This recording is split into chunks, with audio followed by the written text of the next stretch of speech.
আজকে আমার recipe dhaba style chicken মশলা। ভয় পাবেন না, এই ধাবা স্টাইল চিকেন মশলা বানানোর জন্য বাইরের থেকে অনেক কিছু মশলাপাতি আপনাদের আনতে হবে না। ঘরে থাকা বেসিক মশলা দিয়েই তৈরি হবে, আর সঙ্গে থাকবে বেশ কিছু টিপস।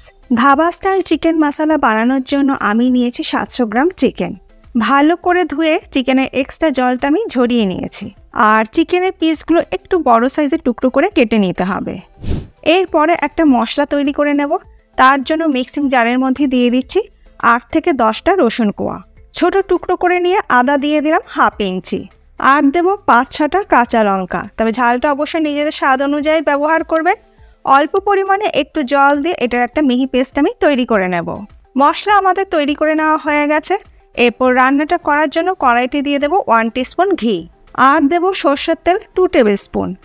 তেল আর ঘি গরম হয়ে গেলে এর মধ্যে দিয়ে দেবো আগের থেকে ধুয়ে জল ঝরিয়ে নেওয়া চিকেনের পিসগুলো। গ্যাসের ফ্লেমটা মিডিয়াম টু হাইতে করে দিয়ে চিকেনটাকে ভালো করে ভেজে নেব। লো ফ্লেমে কিন্তু চিকেনটাকে ভাজবেন না, তাহলে চিকেনটা থেকে জল ছাড়তে শুরু করবে। মিডিয়াম টু হাই ফ্লেমে ভেজে নেবেন। এই রান্নাতে আমি চিকেন ম্যারিনেশন করিনি। চিকেন ম্যারিনেশন না করে কম সময়ের মধ্যে এই পদ্ধতিতে একবার করে দেখবেন, আশা করব বারবার করতে ইচ্ছে করবে। যাই হোক, চিকেন ভাজতে ভাজতে চিকেনের কালারটা যখন দেখবেন চেঞ্জ হয়ে যাবে, তখন এর মধ্যে দিয়ে দেবো একদম মিহি করে কুচনো পেঁয়াজ। এখানে আমি মিডিয়াম সাইজে 2টো পেঁয়াজ ব্যবহার করেছি। মিডিয়াম ফ্লেমে চিকেনের সাথে পেঁয়াজটাকে 1 মিনিট ভেজে নেবার পর এর মধ্যে দিয়ে দেবো স্বাদ মতো নুন। নুন দিলে কিন্তু পেঁয়াজ তাড়াতাড়ি নরম হয়ে যাবে। আর দেবো আদা, রসুন আর কাঁচা লঙ্কার পেস্ট। এবার সব কিছু দিয়ে চিকেনটাকে ভালো করে কষিয়ে নেব।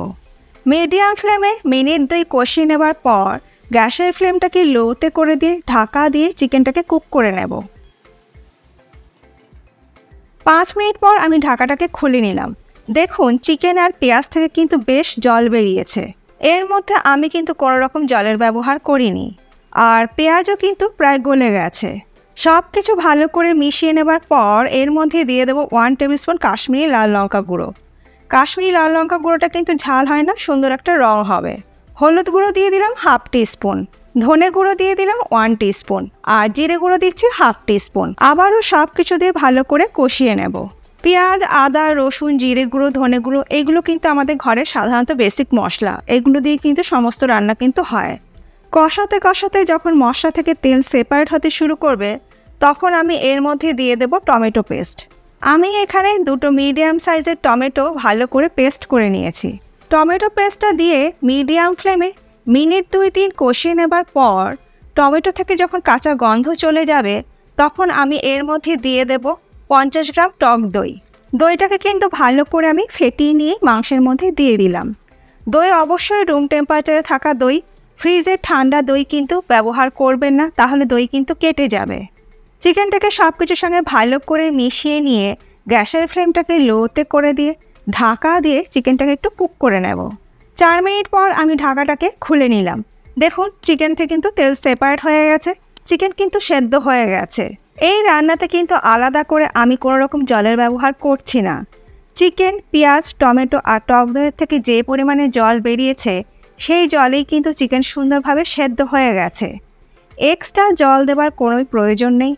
আলাদা করে যদি জলের ব্যবহার করা হয়, চিকেন বেশি গলে যাবে আর স্বাদও অন্যরকম হয়ে যাবে। সব কিছু ভালো করে মিশিয়ে নেবার পর এর মধ্যে দিয়ে দিচ্ছি 1/4 টিস্পুন চিনি, স্বাদটাকে একটু ব্যালেন্স করার জন্য। যেহেতু এর মধ্যে টক দই, টমেটো ব্যবহার করেছি, তাই চিনিটা দিলে স্বাদটা কিন্তু ব্যালেন্স হয়ে যাবে। আর দেবো গরম মশলা গুঁড়ো হাফ টিস্পুন, আর দেবো 1 টিস্পুন ড্রাই রোস্ট করে নেওয়া কসুরি মেথি।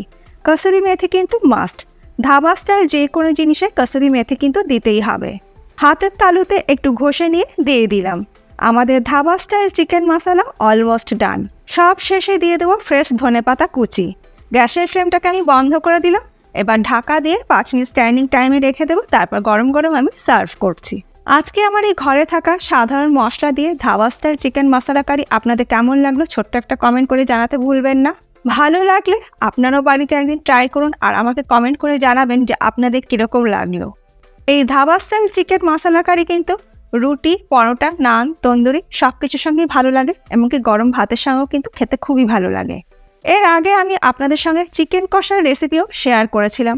পাশেই আছে, একবার দেখে নিতে পারেন যারা দেখেননি।